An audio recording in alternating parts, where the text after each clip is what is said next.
Darth Nihilus was one of the most terrifying Sith Lords of all time, a walking wound in the Force with seemingly unlimited power. He drained the life forces of entire planets worth of people, growing stronger with every stolen life. But Nihilus wasn't unstoppable, and fortunately for the galaxy, he was taken down before it was too late. But how was it even possible to stop Darth Nihilus? In this video, we'll be telling the full story of the Battle of Telos 4, in which the Lord of Hunger met his end.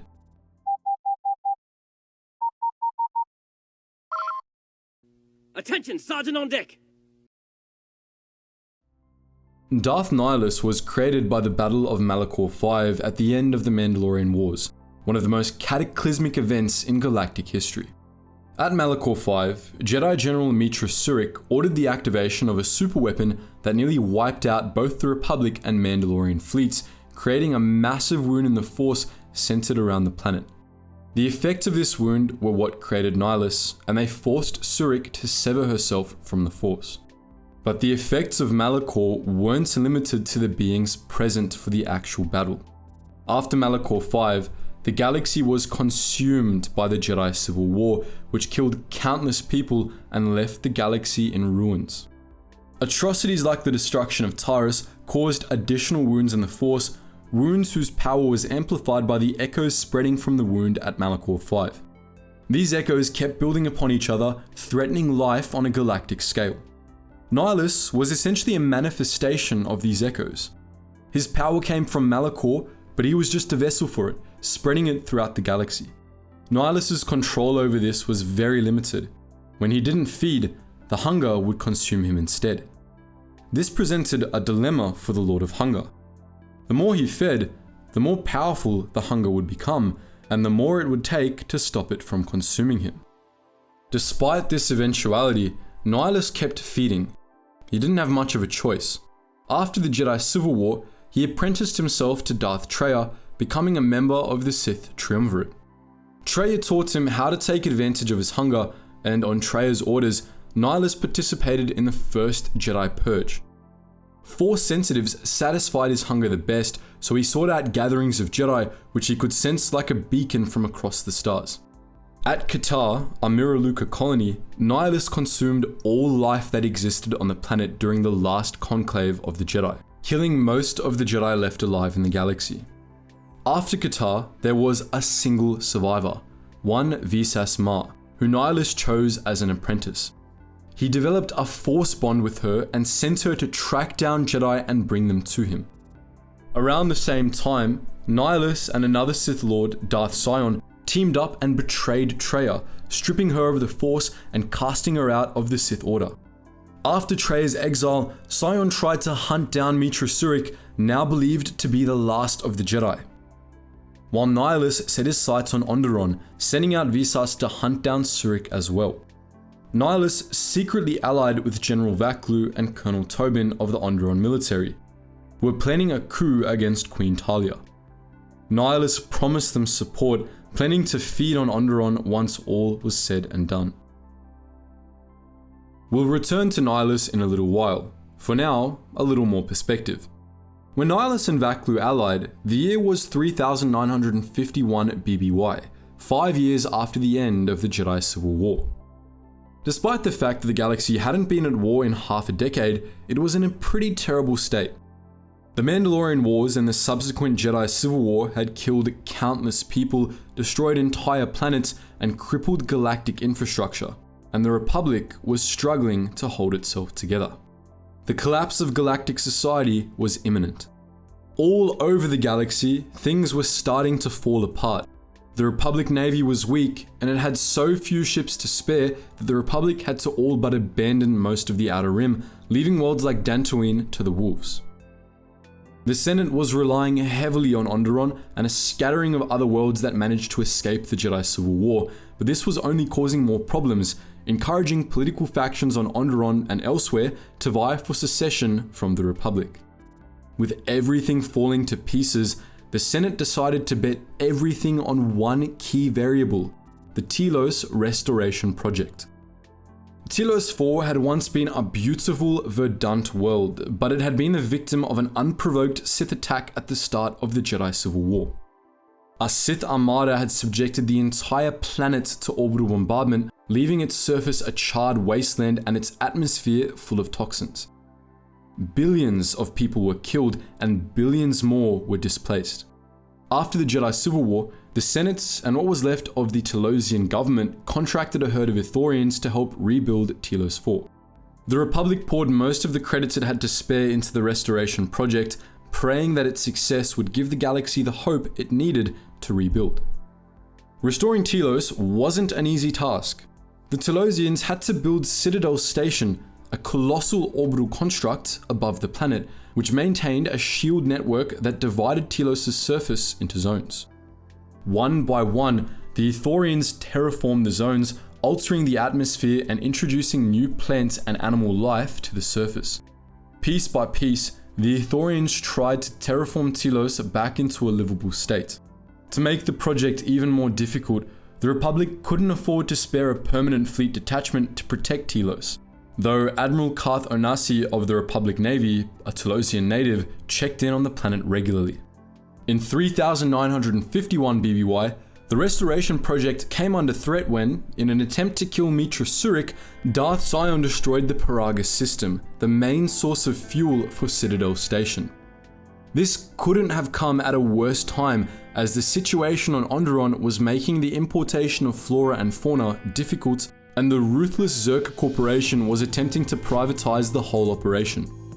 After escaping Paragus, Surik traveled to Telos and gave the Ithorians a helping hand, driving out Zerka and ultimately securing a new source of fuel for the Citadel. After leaving Telos, she traveled across the galaxy, hoping to stabilize Dantooine and resolve the situation on Onderon, among other things. Surik ended up becoming a thorn in Nihilus' side. After failing to defeat her in combat, Visas Ma had elected to join Surik's crew, and on Onderon, they turned the tide of the war against General Vaklu, robbing Nihilus of his next big meal. Unbeknownst to Surik, however, Vaklu's second in command, Colonel Tobin, survived. Darth Treya, who was traveling with Surik under the guise of Kreia, revived Tobin and sent him back to Nihilus with a message. There was a Jedi Academy buried on Telos. Tobin relayed the message to Nihilus, and Nihilus, already feeling the pain of hunger, set course for Telos immediately. In the Telos system, Nihilus' fleet dropped out of hyperspace and opened fire on Citadel Station. Nihilus personally oversaw the battle from his command ship, the Ravager, the half-destroyed hulk of an old battlecruiser that had been shot down in the Battle of Malachor V. The Ravager was accompanied by a fleet of several Interdictor-class cruisers crewed by renegade Sith troopers that had escaped the end of the Jedi Civil War.